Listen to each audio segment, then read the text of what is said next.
Here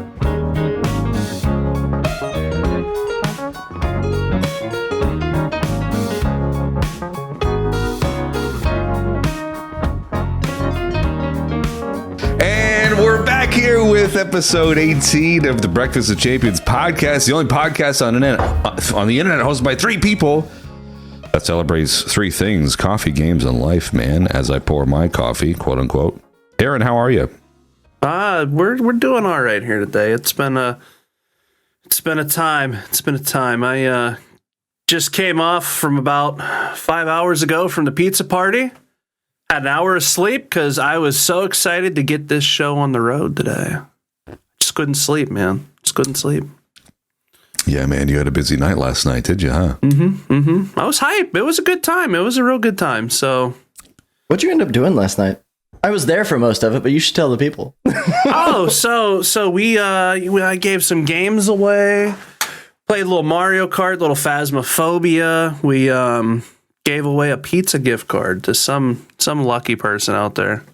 So they will be having dinner on me, which is nice. Sounds like that hut crust is calling my name.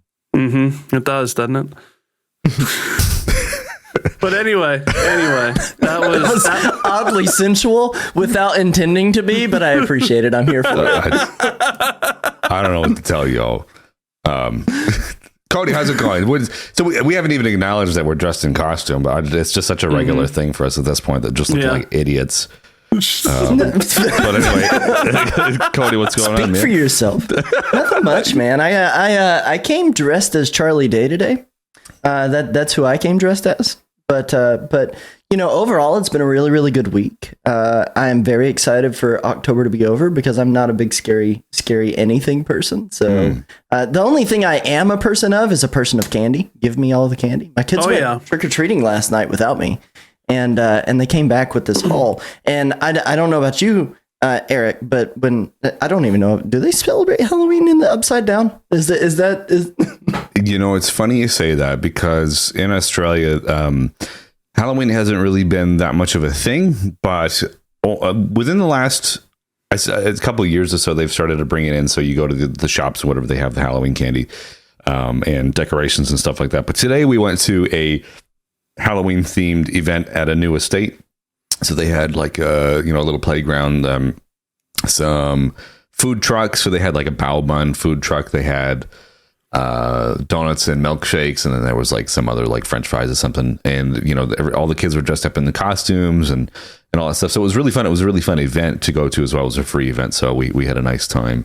But it was really nice to see Australia, I suppose, embracing Halloween as a kind of as an event. I still have yet to see many trick-or-treaters, and of course, it's been kind of derailed over the last 2 years, of course, because nobody's left their house. But maybe this year we'll see some trick-or-treaters, which would be cool, which would be very nice. So we'll see. Do they give out candy in Australia, or they just hand out like fruits and vegetables because all the clean eating and stuff? They hand out jars of Vegemite. That's my favorite. Just kidding. So anyway. That would be one child's basket I would not pilfer through trying to find the best candy. Shiny Bird in the chat wants to know, or says, can't see KB's costume. So would you please elaborate what you are? I'm the ghost of Pizza Huts from the past. When you go to that coffee shop that still looks like a Pizza Hut. This is what's in the back room. You're dressed as the salad bar from a 1998 Pizza Hut. I am the pizza buffet. My body is ready. The only reason why it's like that is because you're wearing a Ninja Turtles shirt, and you normally have a green screen, and it just didn't work. So you're just a floating head of Pizza Hut. Yeah, I'm a floating head. Just own it. Just own it. It's so good. It's so good. It puts both of our costumes to shame. It's hilarious. So I hope you guys have had a great week. Thank you again for being here, everybody that's live in the chat and listening after the fact. This is our second, well, I suppose third episode with Nerdwire, but second official episode with Nerdwire as our player 3. We've got a brand new overlay as well, designed by Nerdwire, our in-house graphic designer. Thank you so much for doing that. It looks You don't fantastic. have to do that. Thank you. I said, man, how have your weeks been? What have you guys gotten up to? Nerdwire, why don't you take this one away as I gather my thoughts? I'll take the lead. I spent a lot of time traveling this week during the day job, as you guys well know. So got to catch up on a lot of missed podcasts. Got to catch up on a lot of good music. Spent a lot of time doing listening to Hatsune Miku and Anamanaguchi. Hatsune Miku, did they do a collab album? album? They did a crossover album. Yeah. Apparently back in 2019. I had no clue about. Interesting. Really? It's awesome. It's got like an NES remix on the second track. Just a couple of other really cool tracks. A lot of remixes of the same song, but I'm not typically a Hatsune fan or a Miku fan. I don't know which one it is, but either way, I like Anamanaguchi. They have a really good album. Yeah, they're real good. But beyond that, doing some games, trying to prep my mind for Mortuary Assistant that's coming up on Halloween Day, and I really don't want to do that. I spent a lot of time burning a lot of candles because my chat ended up achieving this goal of making me only have candlelight in the room, and I'm terrified, so I'm playing in the dark. I'm playing with sound alerts on. I got to have those curated by Kitsune Bites and my wife, so I don't know. Like, it's just been a lot of preparation, and I'm scared. Scared, huh? Very good, man. KB, what the heck's been going on with you? I mean, you had your 100-follower pizza party. You had a lot of lead up to that. Exciting times over there. This week, man, I was putting a lot of work into YouTube. Didn't really I played games, but I mean, a lot of it was just playing them for work, and I'm doing air quotes work. Yeah. I'll tell you, I didn't intend on enjoying Resident Evil Village as much as I am. That was one that was got just so I could do, kind of cover the third person update. And now I'm like 6 hours in and want more of the story and all that stuff. So I mean, I've just been, like I said, this week was a busy week for me on the YouTube front, and a lot of it paid off. I saw the traction I wanted, and it was real rewarding. Yes, my God, of course. words are hard. Yeah, man, you're doing a great job, pumping out the Steam Deck content. I mean, everybody, even me, I picked up Ghostwire Tokyo, and I started streaming that the other day, and it's been a game that I've had on my radar for a little while. But, having a Steam Deck now, one of the first things I do when there's a game I want to play, I Google Ghostwire Tokyo Steam Deck gameplay. And there are channels dedicated specifically to doing that. And you're part of that niche. And it's really great because it's really in right now. So I'm excited. I hope that you get to see some good growth that way. Ooh. You guys heard of Teenage Mutant Ninja Turtles, right? Yes, sir. No, we're not going to talk about it a whole lot. TMNT. We're not going to talk about it a whole lot, but because I know KB, you haven't read the entire thing. I picked up The Last Ronin, which is an offshoot, alternate universe of Ninja Turtles done by the original people. I tell you what, I read it in probably 2 hours, so it really wasn't a whole lot of time, but it was a really, really great story. And spoiler-free discussion, but Nerdwire, man, you've played this game. You've read the book. What do you think? What are your thoughts without giving it away? It is amazing. Probably one of the best stories that they've written in TMNT lore. It was nice having Eastman's involvement with it, but in terms of what they've done with that story, I heavily recommend, if you haven't picked that up and you want to know what the end of the Turtles universe could look like, please take some time to read through that. I think it'd be really, really neat. It's something that I've been wanting to read for ages, and it took a while to actually make its way to Australia. I think it was double the price, of course, what it would normally be. But KB, you've read chapter 1. Man, I can't remember if chapter 1 actually tells you who the Last Ronin is. Very unexpected. It does at the end. Yeah, so when that was announced, I was very excited for it, and I I was like, all right, I'm going to read the first one. I want to read them all in order. And I read the first one and I was blown away. And because of the way they were releasing them, I didn't really get a chance to, I kind of forgot there was another one coming out. And then by the time they had the third one out, I'm like, wait a minute, there's how many? So I just figured, you know what, I'll wait until they do a big book. And they did, and I got it, and I've been meaning to read it. I just haven't had a chance to sit down and fully go through the whole thing. But the art in it is so good. It's so good. Like, I'm showing a red page. My God, what an idiot. But it's really great. I mean, it's really well done. And I'm not much of a comic reader or a graphic novel reader, but it was a really interesting twist of events because I love the Turtles. Like, I really liked the Turtles growing up. I loved the movies, which I know a lot of people said were garbage.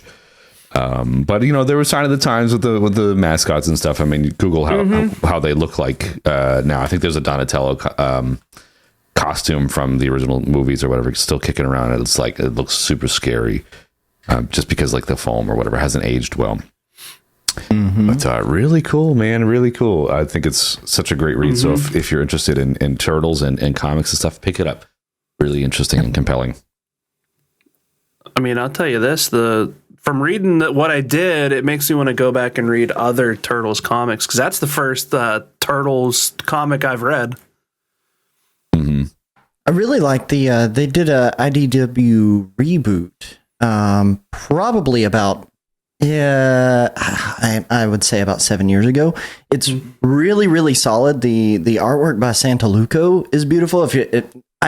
Part of the reason that it takes me so long, I read that over like 6 days. Probably looking at it for about an hour at a time, Eric. So like the last Ronin was really, really solid, but I spend a lot of time doing some perusal of that beautiful artwork, and Santaluco does some really, really cool stuff. Actually featured in that second issue with some of the flashback scenes that are shown. So that artwork for the flashback scenes was really, really solid, and I loved it. Yeah, it's really nice. It's really well done. You can tell that, like, obviously the people behind it, you know, there's a mixture of the original team, and then there's some new people that have stepped in as well. There's a lot of love and care for that Turtles series, and that's really great. And I'm all about Turtles. I feel like there's a turtley resurgence. Although nothing's going to take me away from, of course, what I'm dressed as today, because I haven't actually acknowledged it. My good old favorite Ness from Earthbound today. Ooh. This is the old favorite. I mean, beautiful. Like, those are the people who've been watching me for ages. Like, oh, whatever. He just looks normal now. That's what I was like when you said what you were going as. I'm like, oh, surprise. It's amazing, hilarious.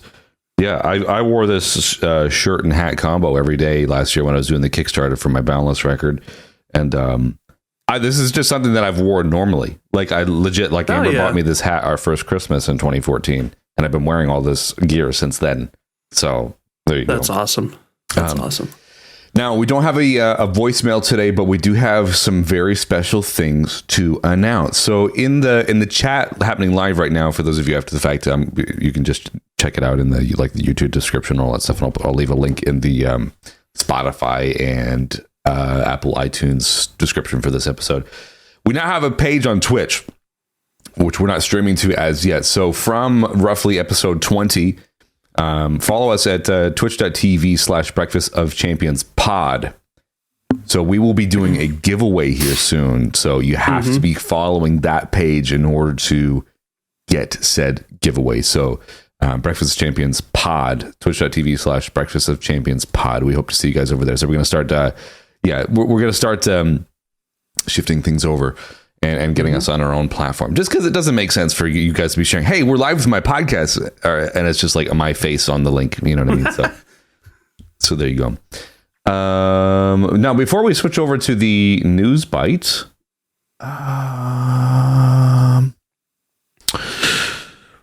Cody, you had something that you really wanted to share with us today. What was it? I can't remember.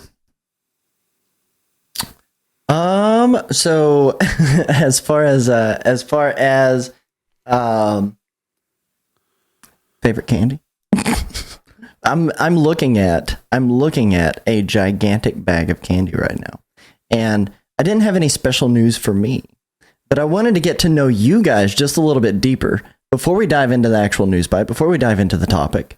and there is something that when it comes to your personality is defined by your favorite candy. I fully believe it. So I'll throw mine out there and I'll tell you what I think my personality is based off of that candy. Are you ready? Yes. You ready? Okay. My favorite candy is a Reese's cup. And the reason that it's a Reese's cup is because the chocolate coating on the outside, it comes across as very plain, but when you get deeper into the inside, it can be complex. It doesn't have to just be Reese's. It could also be Lay's potato chips. It could also be pretzels. It could also be whatever else they throw into the inside of a Reese's cup. It could be big. It could be small. It could come in mini packages. It's complex. Jeez, slow down, complex man. Candy. So I needed to know. I really wanted to get to know you guys just a little bit better and find out what your favorite Halloween candy Reese's is. for me, man. Reese's peanut butter cup has been a classic favorite of mine. I also do like the other derivatives of Reese's. I mean, 'tis the season. I mean, it's Halloween here in like 2 days or so. So why not talk about our favorite candy? Reese's and anything Reese's. KB, you sent a whole bag of Reese's Fast Break in the post to me the other day, and I can gladly tell you they were gone within 24 hours. How were they? Were they everything you wanted and more? Perfect consistency. Yeah. Perfect consistency. That's what we like to hear. Love it. What's your favorite Halloween candy, or just candy in general? Well, because we're all just best friends. I too like Reese's cups. But here, Look, we're all plain on the outside, Well, hold complex on the inside. to be different, I'll go with my second favorite, which is peanut M&Ms, because despite my hard exterior, I'm a little nutty on the inside. I see. Oh man. Yeah. You absolutely have it right there. I wanted to get to know you guys a little bit better. That's what I had. I think the reason, well, because I was born in Hershey, Pennsylvania. Of course, I was born not far from the chocolate factory, which explains why I'm just so darn sweet and wholesome and funny. Of course, I mean, you guys know that. But yeah, man, I've Reese's all around. I'm happy with that. I'm very happy with that. And Reese's Puff cereal too, man. For those of you who put milk before cereal, you guys are heathens. But we talked about that last Animals. episode. Pure animals. Very good. Well, we have a jam-packed news bite segment. So, KB, you're going to lead this one off after the quick transition here now, assuming that I get it. Yeah, I've got it right. Okay, here we go.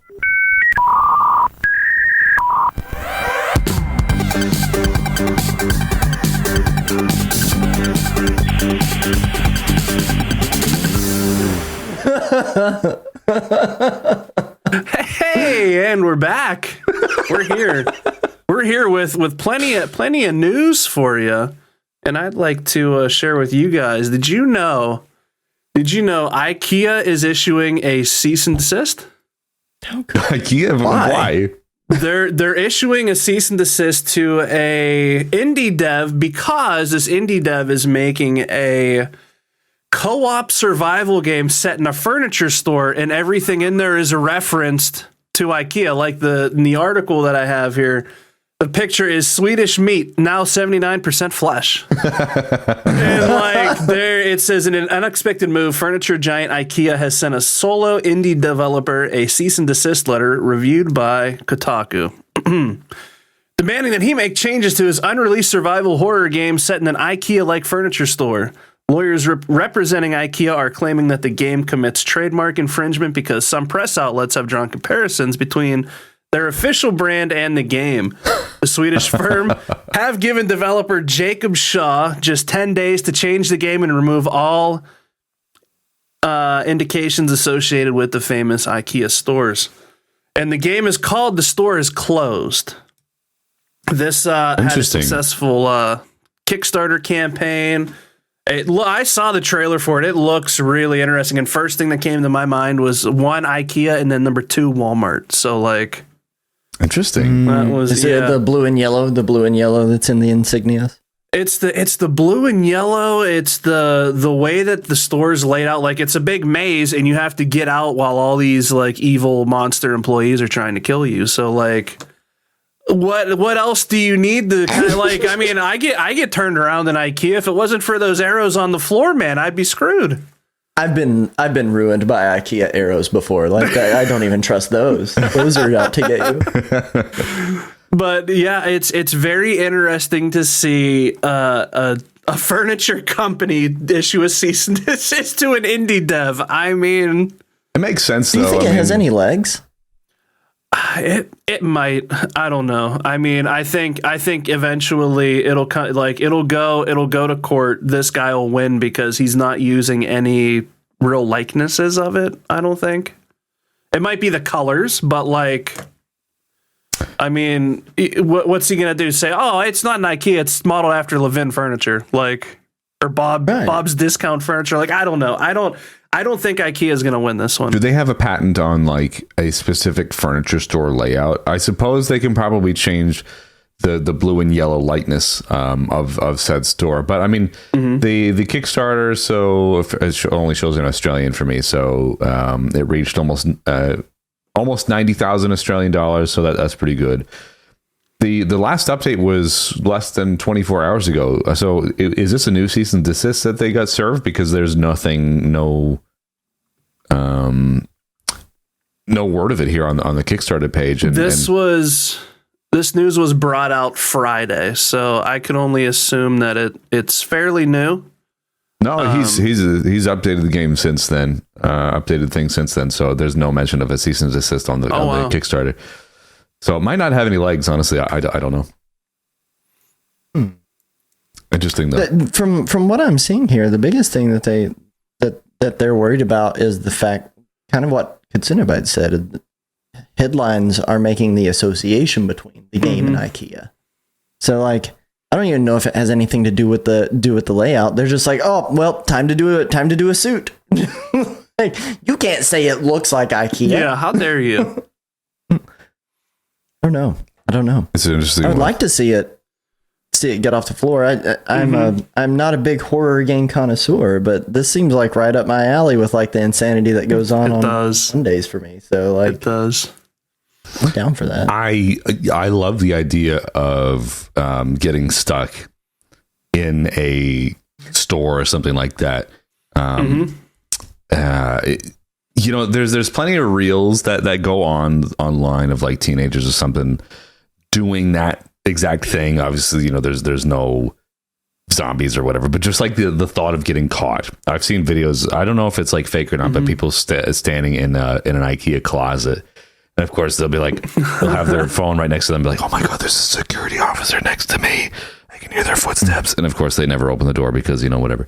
But I don't know if that's a bit of a fake news kind of deal or whatever. But that concept alone is interesting, and I don't think has been done. Although I'm sure you could probably simulate something in VR chat, though. I'm sure that exists. Oh no, I could see it now. A waifu IKEA. This is too good. But yeah, Shiny Bird in the chat says orange and blue. Bam! It's not IKEA. That's exactly right. It could be anything. Good, easy solution. Yeah. But very, very interesting. I don't think it's going to get off the ground at all. But we do have another thing that seems to be, that has actually gotten off the ground, and it's pretty interesting considering where this news is coming out of. So, Nerdbar, you have this one, do you? Yeah. So, I know everybody's probably a little bit familiar with Dead Space, and if you're excited about Dead Space, there's a new game that's coming out from that same development team to kind of capture that same magic of ripping bodies open and aliens coming at you, and just all the nasty insanity that can happen in the vacuum of space. But Callisto Protocol, that's the next game from these devs, and apparently they've canceled it in Japan. They've been canceled in Japan. Japan's boycotting that specific game in the same way we need to boycott Nintendo and Bayonetta. So basically, the article on Video Games Chronicle goes on to state, and they're quoting the game's official social media account. We have decided to discontinue the Japanese version of the Callisto Protocol. We've determined that the game cannot pass the 0 rating, which is for non-Americans. It's kind of like the ESRB, or really your rating system. And in its current state, that changing the content will not provide an experience that players expect. We would appreciate your understanding in Japan. The account concluded by stating that it would provide refunds to those who had pre-ordered the title. So I know in the past with a couple of games that they've released, a lot of times you'll see some censorship happen in the Japanese releases of those games. Mm-hmm. And I think it's absolutely insane that this game is so bad that there is not an amount of censorship that would do to actually get this game to release. So I don't know how you guys feel about censoring games to meet a standard that's culturally acceptable from an artist perspective, or do you believe that Japan is right to kind of keep this out of homes and not let their people experience it? I don't know if it's a political thing so much as a social kind of psychology thing. It's crazy to me that there is that much control over the media that they can't decide whether or not they want to purchase this or not. It's going to pass a rating system. I know in Europe they have, I know Germany specifically has real heavy regulations on video games. Like I think GoldenEye on N64, this is the first time those people are getting to play an official version of it because there was guns, violence, and blood and all that stuff, and they said not in our country. Right. I think a lot of it goes to the tried and true beating a dead horse. Video games are the root of all violence and all this stuff, and I think people look at titles that may be too gory or maybe too scary, because this one is you have to fight the aliens. Now I don't know how many Japanese people are over there fighting aliens, but I think it's all of them. Allegedly all of them, yeah. They live in the future, man. But here's the thing that I don't understand. So this game is too scary, gory, violent, all that stuff. But the Resident Evil games are fine. Like the Silent Hill games are okay. Like I don't know. I think the whole censor thing needs to be reworked and relooked at, because that's all stuff that was for a lot of our viewers before their time. It was all instated before their time. I know the Nintendo, man, back in the 80s, they had to deal with it. What was it? 90s had Mortal Kombat. That was the big thing. That was the big kicker for the ESRB as a standard for US. So I don't know. I think the whole censorship thing needs reworked and relooked at, because the times have changed, and when the times do change, everything else should update. But I just think it's ironic considering it's Japan. Yeah, I know. Like knowing what we know, or I suppose even as the casual observer of Japan knows, like they're out in left field for some things, and even some things that are considered legal there are like highly illegal here. At least in most countries. So it's a video game that being censored in Japan is pretty. Yeah, it's like out in left field for me, man. It's very interesting to see that, and I suppose it must be really bad or like really graphic, because I mean, in terms of what it compares to is Dead Space. Of course, that's what I thought it was. I thought it was a Dead Space remake or a new Dead Space game, but of course, it's just Troy Baker in space. Pretty much, I think that's what that comes down to. It looks scary as hell, though. But right. It must be pretty bad if Japan's just like, nah, see you later. But I suppose that, if you want to play devil's advocate here, Japan does have a right to say, no, we don't want this for our people. But, at the same time, like the Japanese people, like the consumers should be able to decide that for themselves. Mm-hmm. So there's that whole, I suppose then there is that political thing. What are people allowed to think? What are people allowed to buy? What are they not allowed to buy? What are they not allowed to think? Mm-hmm. So it's a very interesting food for thought kind of deal. But I just find it like, it wouldn't surprise me if it came out of Europe or something like that. But Japan, of all places, yeah, very interesting. What I think the interesting thing for me is I didn't know Japan does 2 versions of a game, an edited clean version and then the unedited gory version, which what did they call it? A Z rating? I did not know that. Can someone explain to me what Z stands for? Like So the Z one is for bad, or like the full. Yeah. Yep. I don't know. It's the ages 18 plus. I guess it would be like our X-rated zero system if we were to sensor. do that, I guess. I don't know. But That would make sense. There we go. We've got a good one. looking Zaddy. looking at stuff with that information now, it kind of makes sense why Nintendo is such a giant over there and why Nintendo games are the way they are. Mm-hmm. I mean, what's better with Nintendo being family friendly than, hey, we can bypass all the Sero rating systems. Yeah, Yep. absolutely. Wasn't there like at one point a ban on ninjas way back in the day in the UK, I believe? And like the TMNT games, like when they released on Super Nintendo, they were not released as Teenage Mutant Ninja Turtles. Yes. They were released as Teenage Mutant Hero Turtles. I think that's correct. Teenage Mutant Adolescent Turtles.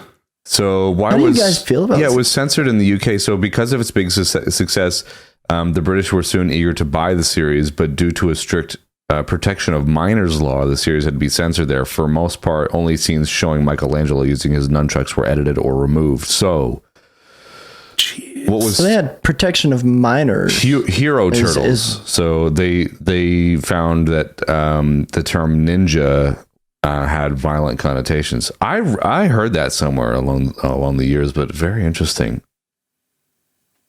It kind of makes me understand this a little bit more. I mean, in terms of, do we want to put this out on the market for anyone to be able to purchase? Because I mean, realistically, if you go buy a game on a digital marketplace, right? Like you can put in any date. You don't have to provide any ID. Hey, I've bought this. So maybe they're thinking for the children in Japan with Callisto Protocol. Like let's protect the hearts, minds, ears, and eyes of the youngest. But I don't know.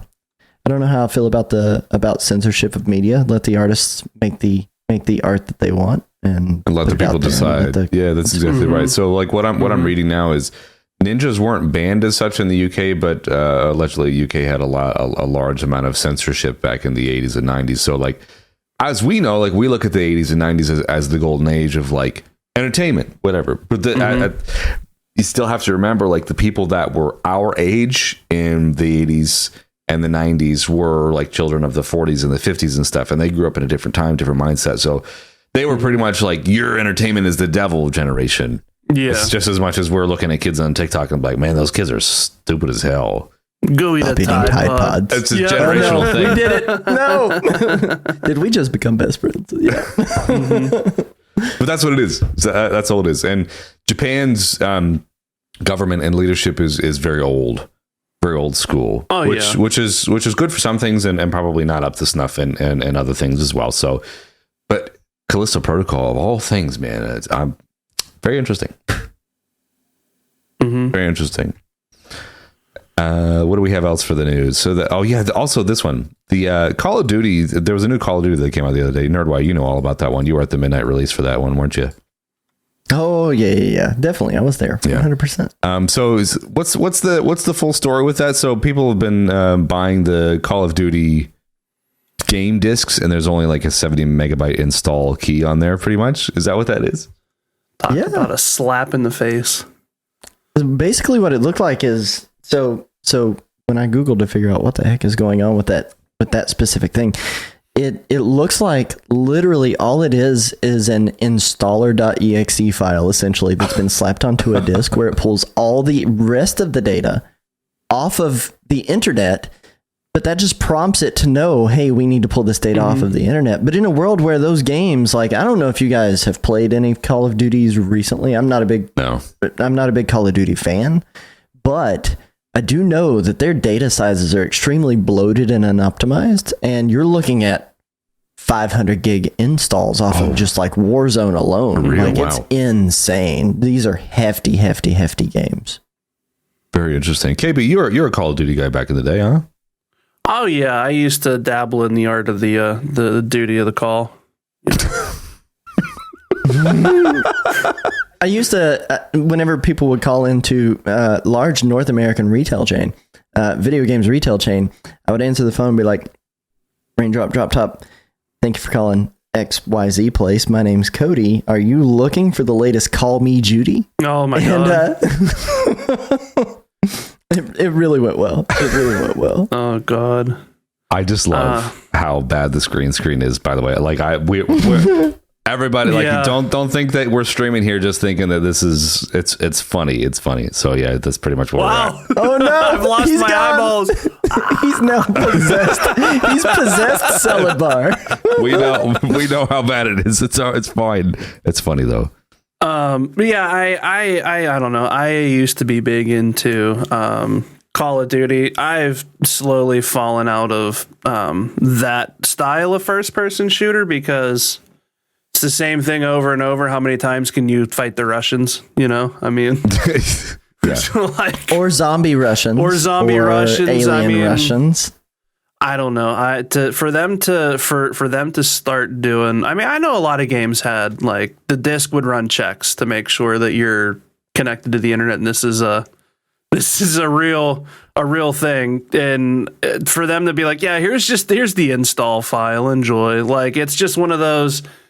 We're getting closer and closer to that all digital future that everybody for some reason wants, and I'm not on with it, man. I'm not either. I mean, not letting go. like, I can see them. Here's what I can see happening. Everything's digital, but the only way to get physical is through the collector's edition.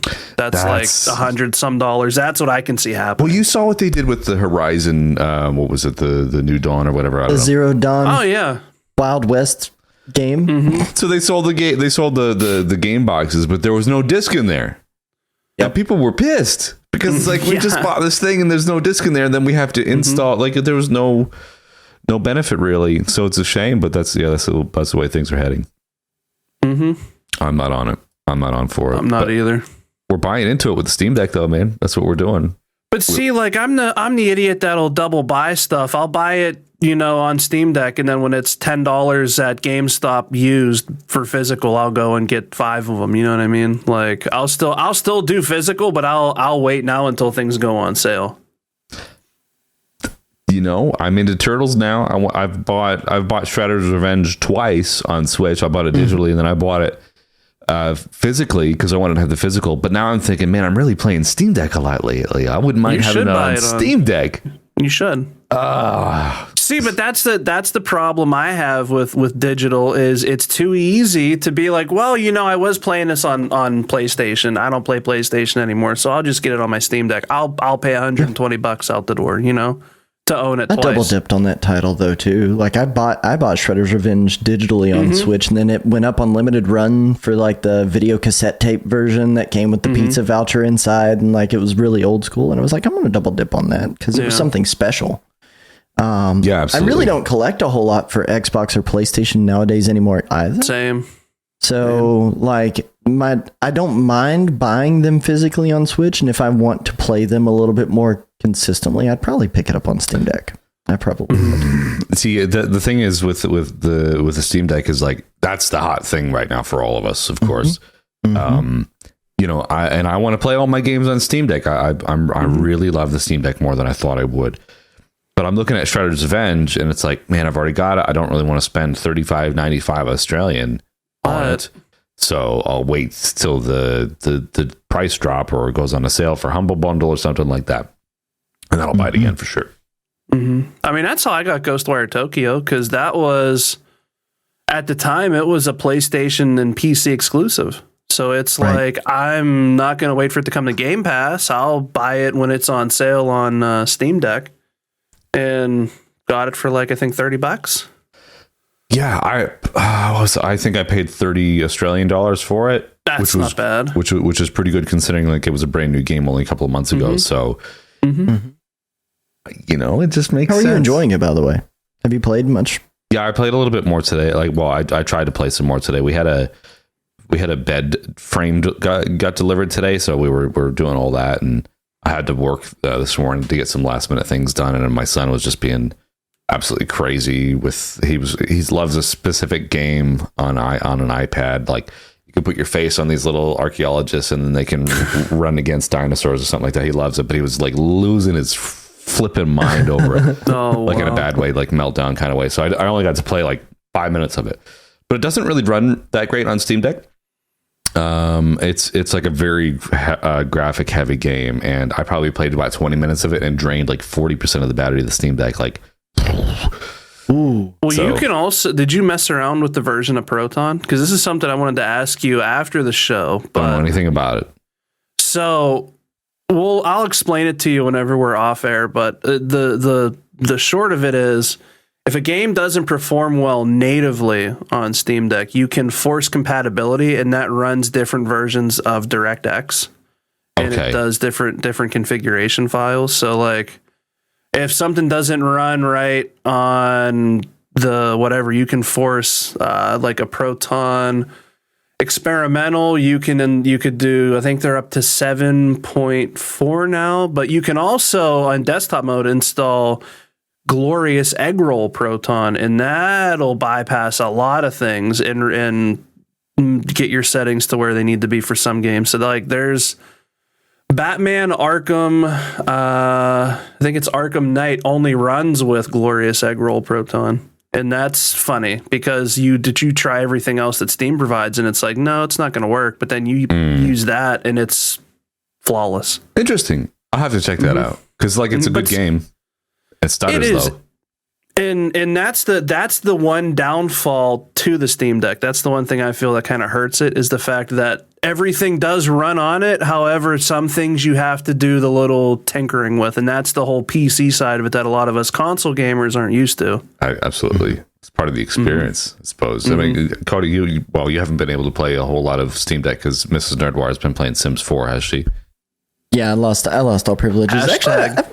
Get Cody a Steam Deck. Hashtag please. I'm begging you. No, I haven't lost complete control of the Steam Deck, so it's been nice. I just gotta wait for her to pass out and just go to sleep. And then you steal it. Go to sleep. And then I pry it from her hands while she's like doing her snoring thing. But she doesn't sleep though. She's like, she don't sleep. It's limited time.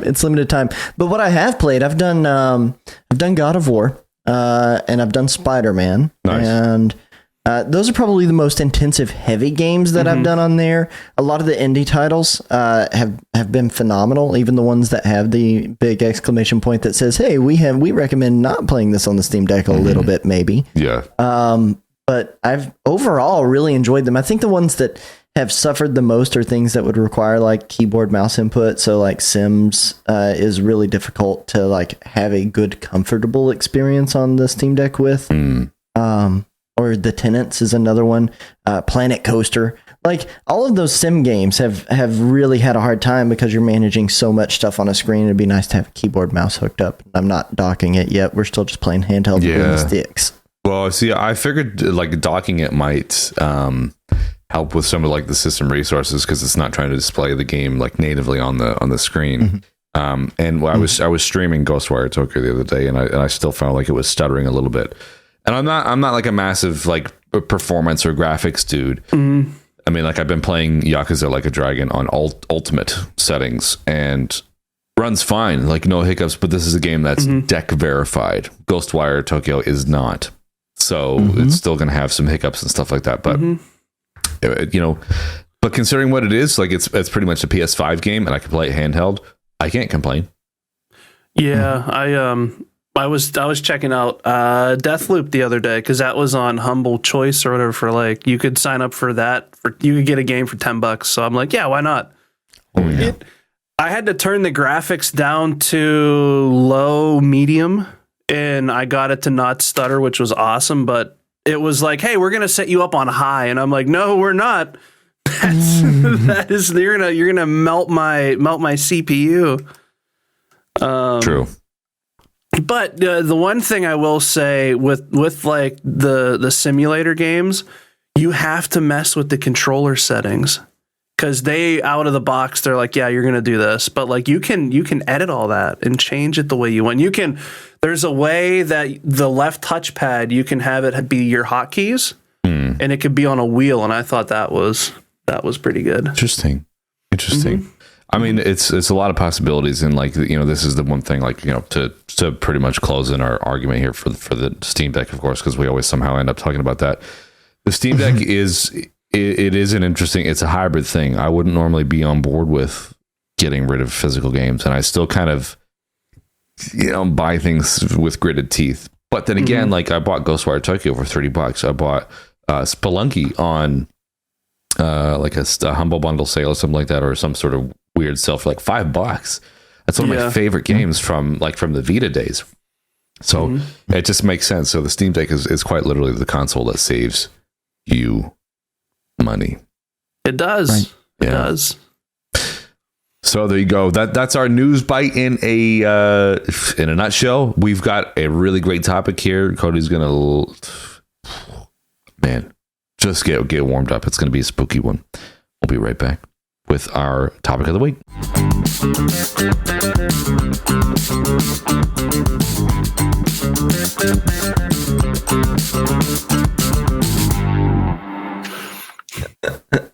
Oh man, so tis the season to be scary, fa la la la la, and all that jazz. But I got to thinking about what should we be talking about this week, and there's one topic that I think hits the hardest, because we're all little scary babies, right? We're all little scary babies. We don't do scary games. I've watched Kitsune Bites play Resident Evil 2. That man noped straight out of that game last week so hard. Saw you he was like, never again. Yeah, we're not playing that again. Straight up, chat is blowing him up. Please play Resident Evil 2. Yeah, no. I whispered no. But, there are some games from my childhood that stick out as probably the scariest experiences that I've ever had. And for me, a lot of these are games that aren't actually scary or not intended to be scary, but they are scary for me. So I wanted to go through, and I thought, hey, let's list our top 3 scariest experiences with games that shouldn't have been scary. Okay. So I'm gonna kick us off here. We could do round robin style, right, where we try to list one. So I'm gonna start at number 3. I don't know if you guys have played this Sega Genesis classic, but there was a little game that came out called Another World, or / Out of This World, depending on where in the world you existed. But it was kind of a weird otherworldly experience where it had like this really great vaporwave soundtrack. All of the pixels were super crisp and clear, but it landed somewhere in this uncanny valley where all of the textures were super smooth, because the pixel artists had like this very specific thing that they were going for with the visual styles of it. I heavily recommend this game in my older age, but as a child, I spent weeks having nightmares about it, and more specifically, the goop monsters that were out there. Oh no! Because like the game gave you no direction, and you were dropped into this very silent world. And I was used to stuff like Mario, where it's like all the jazz. And unfortunately, this game kind of dropped you in this like ambient, atmospheric environment that was terrifying for me as a child. I think I played that when I was like 10, and I hated that game. Hated that game. Oh boy. Scary though. Absolutely is. Eric, what's your number 3? Well, in no particular order, we'll start with one of the first games I played, which was Mario 64. And like, when you're a kid, you don't really have context for everything else. So like, a game like Another World to you would probably seem like really spooky, because like your memory is, or your mind is only so little. So things that aren't really scary can seem spooky. But when I was a kid, the ghost house, the Boo house in Mario 64 scared the hell out of me, man. And the thing that really nailed the coffin was the piano. Yeah. When you go to that one specific room and the camera angle is skewed, like you can't adjust the camera at all. It's just like you see Mario walk in from like the back of the room, the piano's there, and then you go close to the piano, and the piano actually has teeth and starts to chase you. So you actually have to like do this wall jump. And I remember when we were younger, we called the Nintendo Power Hotline because we couldn't figure out how to double jump or wall jump when I was a kid. So, but it was super spooky, man. And even now, when I go back and play Mario 64 every now and again, I still get those spooky vibes.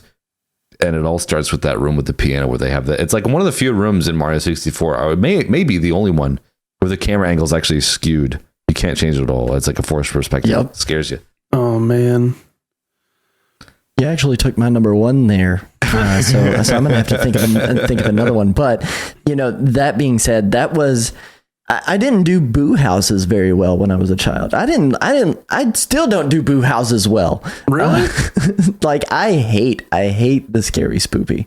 But when it came to that specific level, Boo's Big Haunt, like, oh yeah, I just wanted to never go visit that area. You could beat that game totally without really ever having to go there more than once. So I mean, it was a fine time, but I hated that. I hated that piano. I hated that piano more than you know. Too scary, man. Too scary.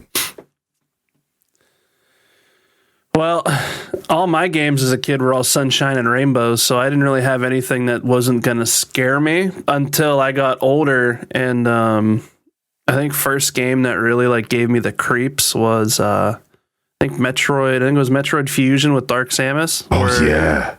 They changed the music and like everything, and you just see it looming, and I'm like, yo, what is this? Like that was I think my first like, oh no, this is not okay.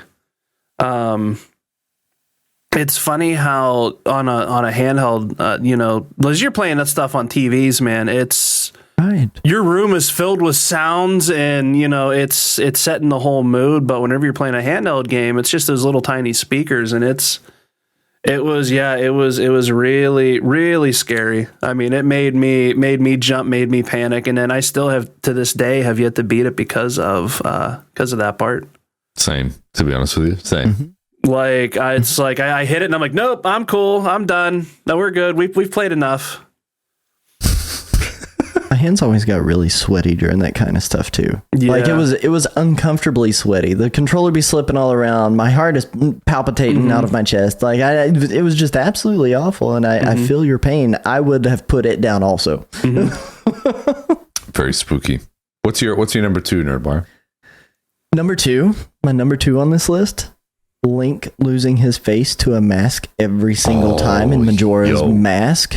Now, so I cannot remember what grade I was in when I got this game, but so I traded like some really cruddy baseball game to a friend who, and I guess we're probably not friends anymore because of that, because he got hosed. And I got the gold N64 Majora's Mask with the lithographic label that you tilt it and you could see Link with his sword and the masks and everything kind of move.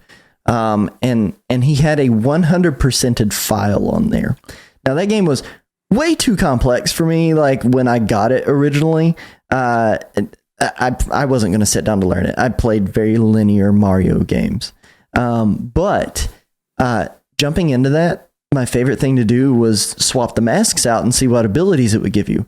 But that cutscene that would play, that cutscene where he puts the mask on and he's just screaming as this mask is wrapping itself around his head and transforming, and it does the camera zoom out where it's panning up, and he's like, ah! Like it was the worst. And that game overall, like it had a very creepy, like something is not right here about it, kind of aesthetic. But that game left a lasting impression on me, and it's probably because it was my very first Legend of Zelda. I didn't play Zelda 1, Zelda 2. I didn't play Oracle of Seasons, Ocarina of Time. Like this was my first, like very first Legend of Zelda. Scary, man. And terrified me. Wow, you jumped into the worst Zelda. Stage. I was like, what is this what all Zelda is like? Is it a horror game? Is this a horror franchise? Oh man. It's my number 2.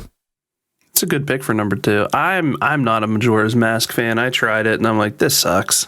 This is not Ocarina of Time. I agree. I'm right there with you, man. I don't like Majora's Mask at all. What the I'm so angry about it. That's honestly, in retrospect, that's my favorite ones now. Oh man, my condolences. So funny, man. We haven't acknowledged it at all on the show yet, but you got a new mic and new setup and stuff. You have the same stuff as I do, and you have been going, as the kids say, ham on the censor button. Like every second word on stream for you, man, was just like everything under the sun. It's my favorite.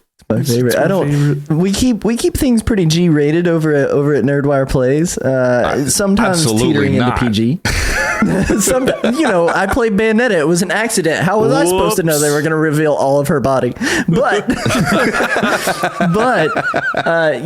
that being said, the censor button, it's a fun button. It's a fun little button. Oh man, putting the FU back in fun.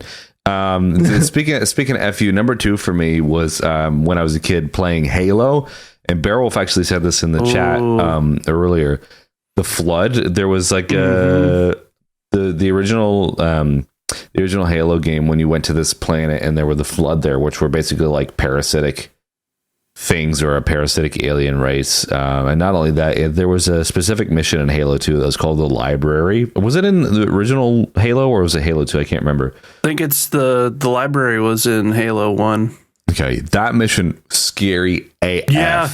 Dude, oh my god. And like I hadn't really played any first person shooters until that point. Like Halo was one of the first games that I got for my Xbox back in like 2001 or 2002 or whatever. Man, that was so scary. And it's just like you know, of course you're playing on easy, you're playing as Master Chief and you're trying to fight all these little hordes of things, and then of course there's so many of them, they jump on you, and you know, it's very overwhelming, which probably is a lot of the reasons why some gamers our age have anxiety issues thanks to the flood and Halo. And yeah, I know. It's funny how, like, you know, those you're playing that game, you know what you're like, all right, I've seen all the enemies by now. I know what to expect. And then they just throw that curveball into you, and it's like, oh wow, yikes, why do I wanna why? Spooky, man. I know my number 2 is comes from the Pokemon series.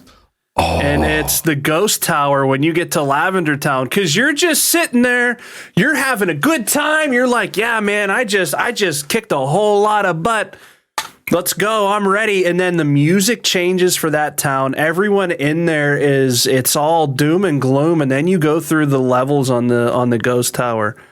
And my God, does it, like, trying to go back through it again now as an adult, it's still creepy. I mean, they nailed everything about that to set the atmosphere, the tone, everything.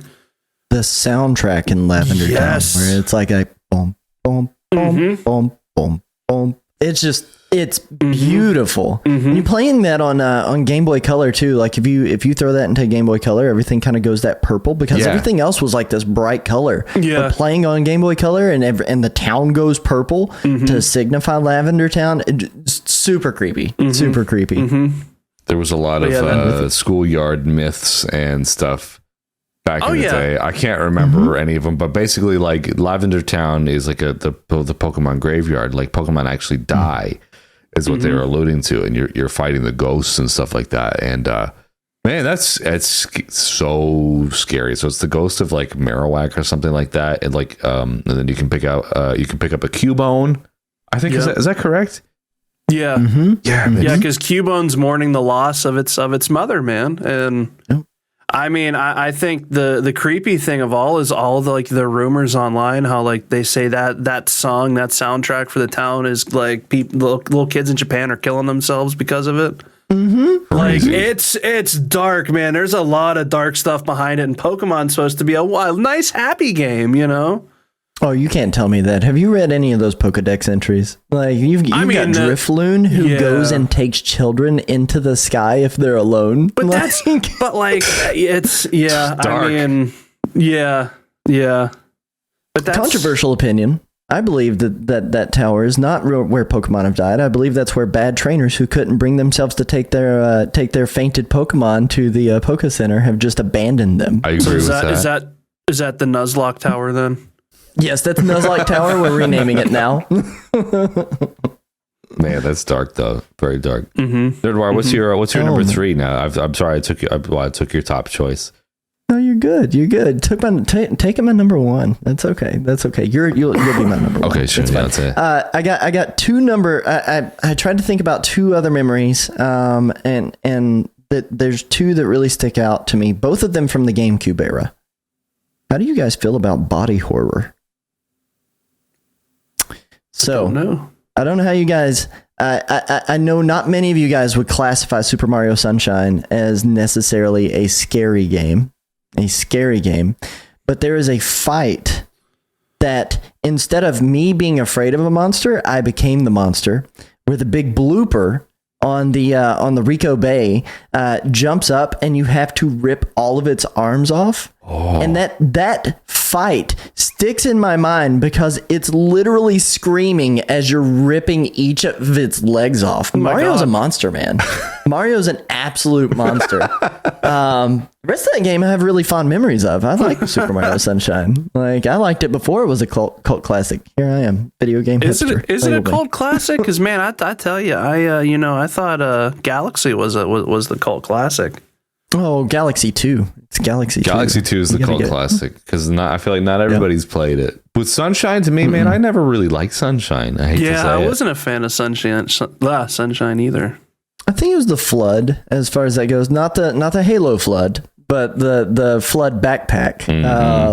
That I think a lot of people really didn't like that gimmick because it felt a little bit janky. It did. And on top of that, Mario's movement on his own wasn't as smooth. Like, I don't know if you played many of the like weird levels where you're on floating blocks in the sky and it's like these challenge courses to get a shine at the end of the course, and you're doing all of this platforming without the flood because Shadow Mario comes by and takes the backpack off your back. And I think a lot of people didn't really enjoy those levels, and it really highlighted how little development they gave to Mario on his own and how much more development they gave to Flood with the platforming action in that game. Absolutely. I'll piggyback off of you, for my number 1, but you finished your statement there, sorry. The other one, because I was trying to think, honorable mention goes to the nursery level in Luigi's Mansion 3 where you fight Chauncey, the baby ghost. Absolutely. Oh, yeah. Dude, that's my number 1. I remember playing that as a kid. Super scary. I don't know, like, the Mario. That's really like that's kind of dark, man. And then of course you see Mario in the basement. He's in the painting like Han Solo. He's just in his own little dimension there. It's scary. It's scary, man. It's like beating on the painting. Let me out. Let me out. Let me out. Luigi. But yeah, that's super Chris dark. Pratt. Hey, let me out. Hey, Here we Mushroom come. Kingdom. Here we go. Guardians of the Galaxy. Oh, yeah. But the baby boss with the crib and all that stuff, man, dude, that's for some reason that's really scary to me as a younger kid, because I played that when that came out. That was one of the first games that I bought with my GameCube back in 2001. The launch title. Yeah, it was a launch title. The That's launch right. title. Man, it's scary, super scary. So that's my number 1. I mean, I'm gonna stream that on Halloween. That's gonna be my Halloween game. Yeah, there you go. That'd be great. Play it on Steam Deck. But yeah, super scary, man. You gonna play the demo for Luigi's Mansion? There you go. Yeah, play the demo. The demo version.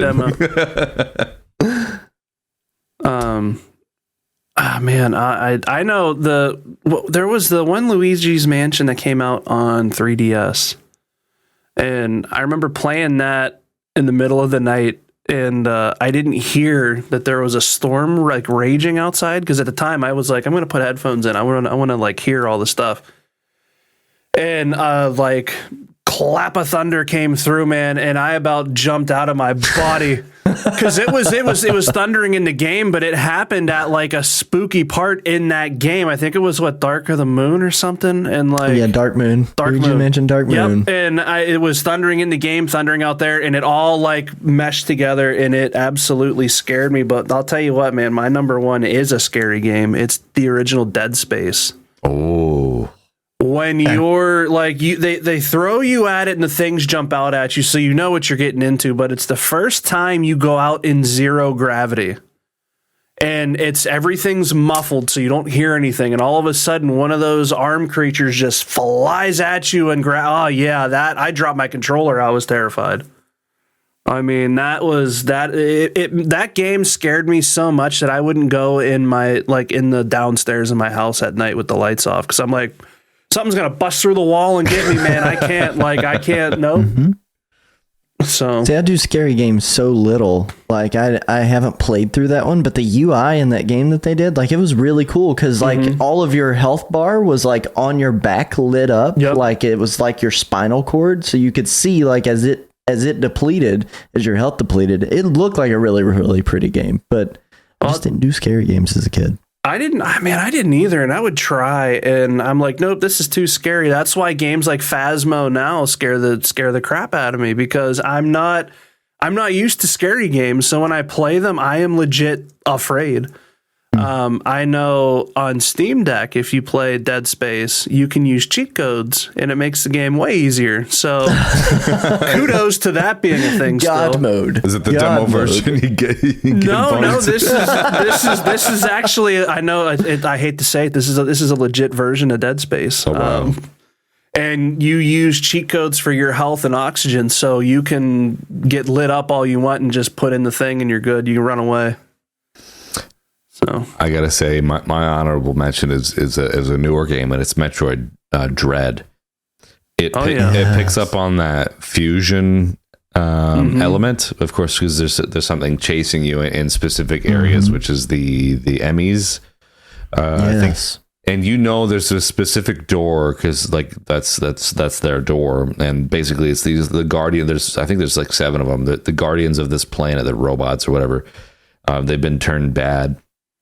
And when you go in there, they have, depending on like how far you are in the game, is how like actively these things will hunt you. Oh my God. Like, even the later ones, actually, no, it was the first one trying to figure out how to get around that. And then you have to destroy this like mother brain thing. And then you have to do this like stand down where you're like charging your super laser while it walks slowly towards you. And you just basically got to do this headshot. Oh my God. It was like one of the most stressful games I've ever played. And of course, after a very stressful day of parenting, you just want to unwind, have a great time. That's the wrong game to be playing at 8 o'clock in the evening. I feel like sometimes I'm doing that. Yeah, it's scary. I feel like I'm doing that with my kids too. Like, it's like, all right, here's candy. I'm just going to keep throwing candy at you until you stop coming at me. Yeah. Never ending laser beam candy. Yeah, pretty much. I'd say, oh no. An honorable mention for me would be the first Call of Duty Zombies. When I first tried that, I'm like, we'll see what this is about. And then it's like, all right, it's going to be zombies. How scary could it be? And then it gets you. Very scary. Yeah, it gets you. But that's more of a like, I don't know. It's, you go into it knowing what's going on. Mm-hmm. There you go. Well, there's lots of scary games out there, even in games that you wouldn't necessarily describe as scary, like Mario 64, Mario Sunshine, Luigi's Mansion. It's like the Nintendo scary, but still it's like, it's pretty kind of spooky. Then you have on the other side of that, your Dead Spaces and Call of Duty, I suppose, as well. So there you go. We're gonna do a quick transition, and we're gonna flick back over to our final outro topic. Boy, we've got a real good one this week. You just wait.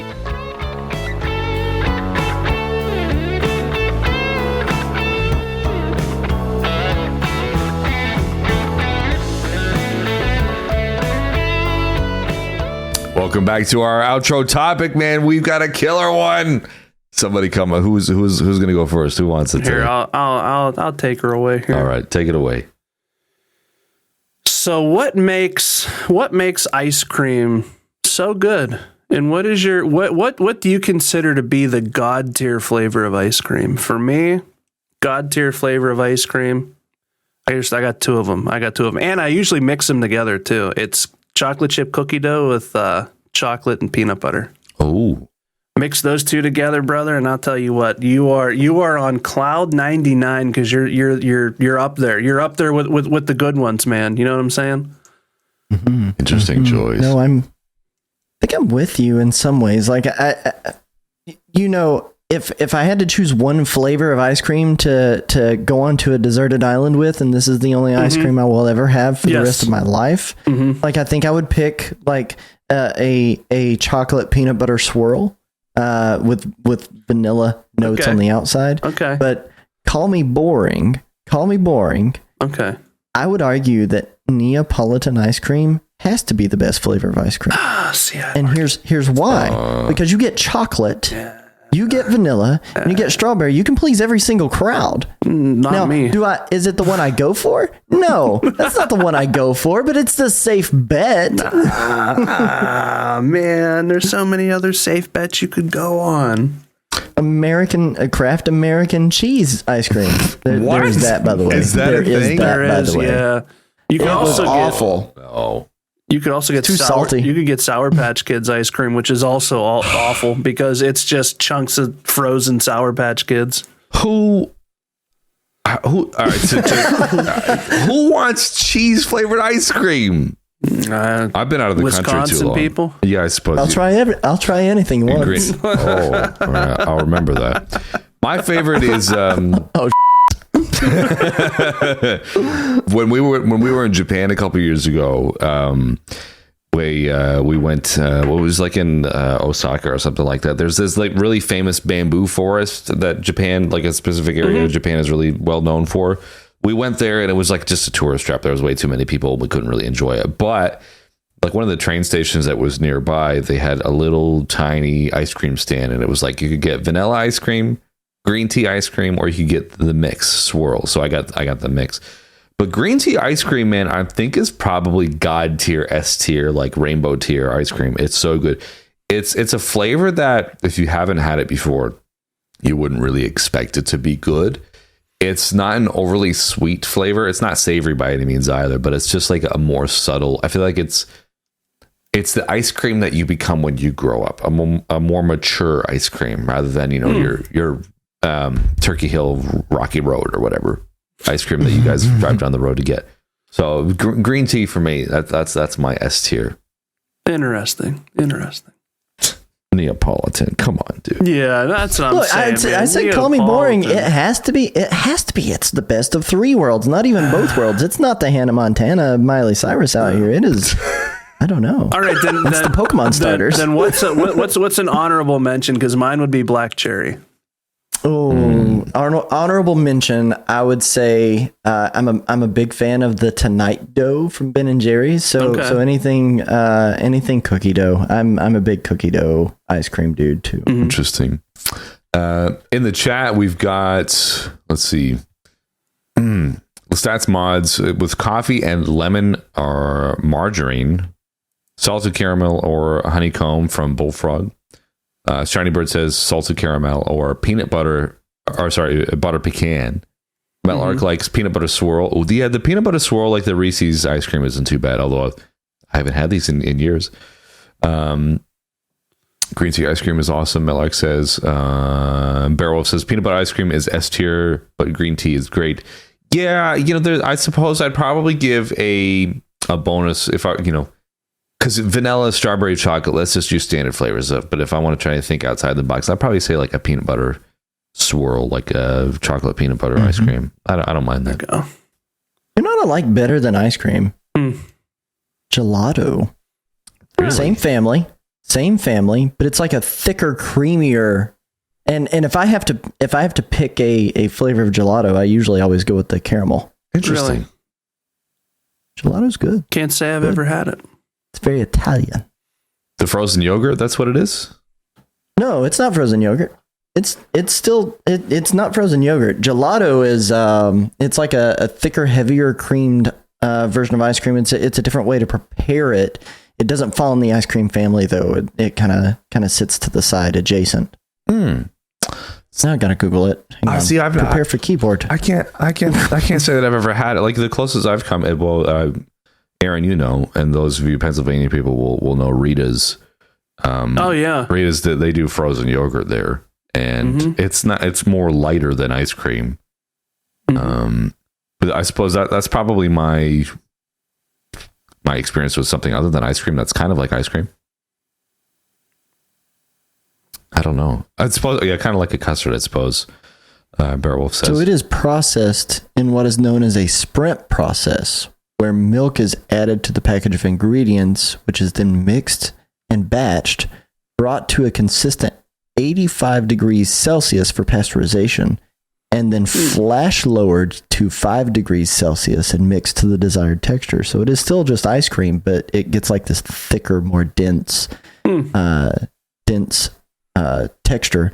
The first flavor of it was fior di latte, which is milk flour, and it was plain base with no flavor and no eggs added. Interesting. It just makes me sound like I probably my pants, honestly. That's I'm with you, brother. I'm like 85 degrees Celsius, flash pasteurization. I'm just thinking, my God, where's the Charmin when I need it? Yeah. R.I.P. to my insides. So let me ask you guys this: milkshakes or thick shakes? Good Sooner Bites, take it away. I do love me a dummy thick shake. You know what I'm saying? You want that double dump truck thick shake? That's now we're talking, my guy. I mean, I'll tell you what, dude. Back it up. I'll tell you, I love milkshakes. There's a local chain or food chain here that does milkshakes really good. I like those. I also like the DQ Blizzards, man. Oh yeah. Yeah, that's, a New York strawberry cheesecake blizzard. Turn them upside down. Mm-hmm. Well, they don't do it anymore, man. They just give it to you. They just go, here's your local one blizzard. Still does. Ours, I think it's just like muscle memory, and they're like, aha, look at what I can do. Man, ours used to, and then they stopped. All the high school kids must have said, no, we don't have time for that. We don't have time for it.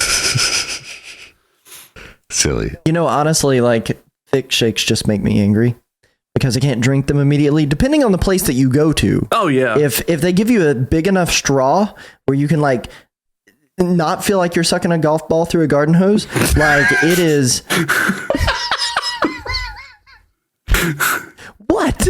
Nothing. It's me. It's me, not you. But, if they give you a big enough straw to where you can actually get something coming up, like it's good. But like, I prefer a milkshake as far as that goes. Give me a milkshake. I want instant gratification. I don't have to wait for that thing to melt just to be able to drink my ice cream. You know who has the perfect consistency of a milkshake? Arby's. Never had them. Shamrock Shake from Arby's. The Shamrock Shake, the Jamocha Shake. It's the perfect consistency out of that little baby straw they give you. It is good. I gotta give it to them. It's good.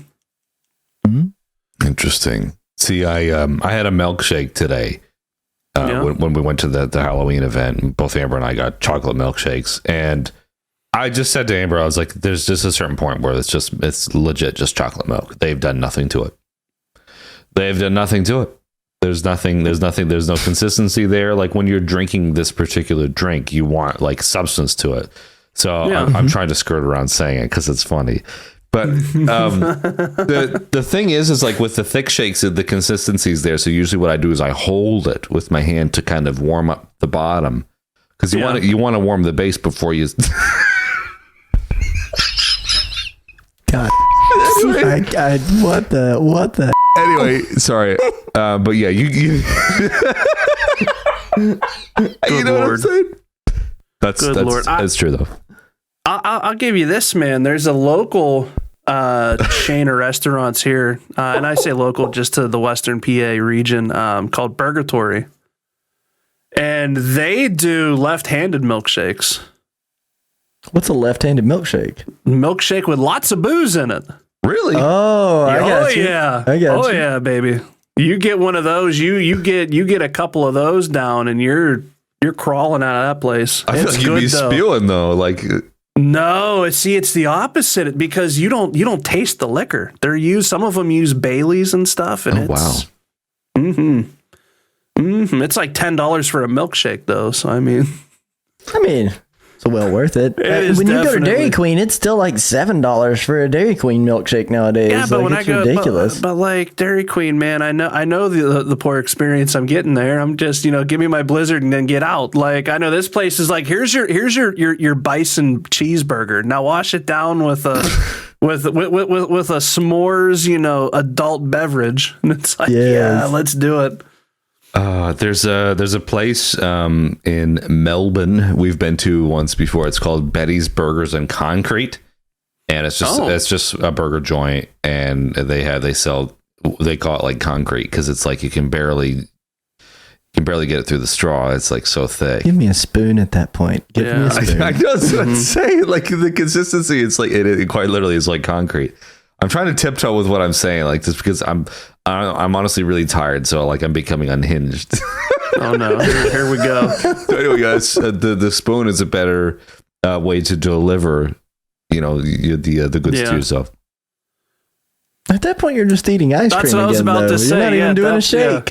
Yeah. That's like going to Wendy's and getting a Frosty and expecting to drink it. True. How do you feel about that? Very true. I love Frosties, man. Frosties are good.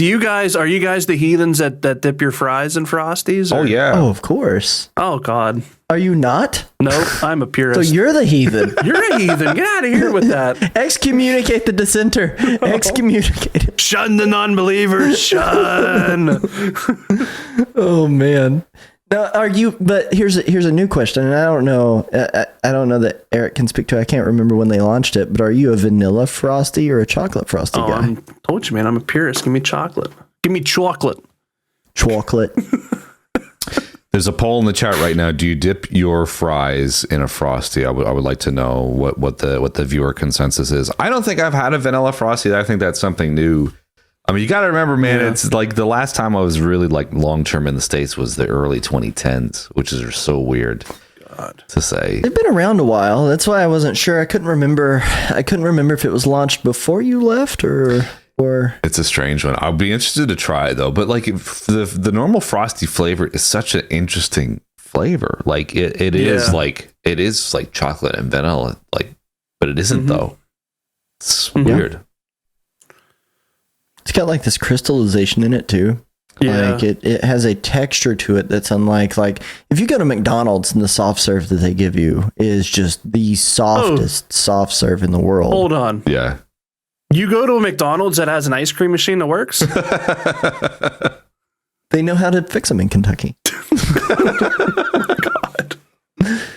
No, actually, it's a rarity. But if it is working, it's the softest soft serve you will have ever eaten. But if you do Frosties, and I like Frosties, I think I prefer Frosties more regularly than soft serve from McDonald's. But it's definitely a lot more crystallized. Like it's kind of got a crunchy texture to it. It does. It's like it has freezer burn. It comes with freezer burn. It's a flavor enhancer. The flavor enhancing freezer burn. I miss Wendy's. I love the 5 for $5 that Wendy's had for a period of time, but I don't think they have it anymore. And if they do, please tell me otherwise. $5 biggie bag now. Yeah, $5 biggie bag. Jeez, what's with that? Bullfrog's asking, is a Frosty just a milkshake? It's not a milkshake. It has some texture of a milkshake, but it's more closely related to soft serve ice cream. Yeah. The Wendy's baked potato. That's where I was going with that. Do they have that still? They do. Okay, because I used to get the loaded bacon like baked potato. That was good. They launched breakfast, by the way. They did. They've launched breakfast Wendy's within the past 2 years. What? They have the best breakfast. Same with Taco Bell. You can go to Taco Bell and get a breakfast quesadilla. What?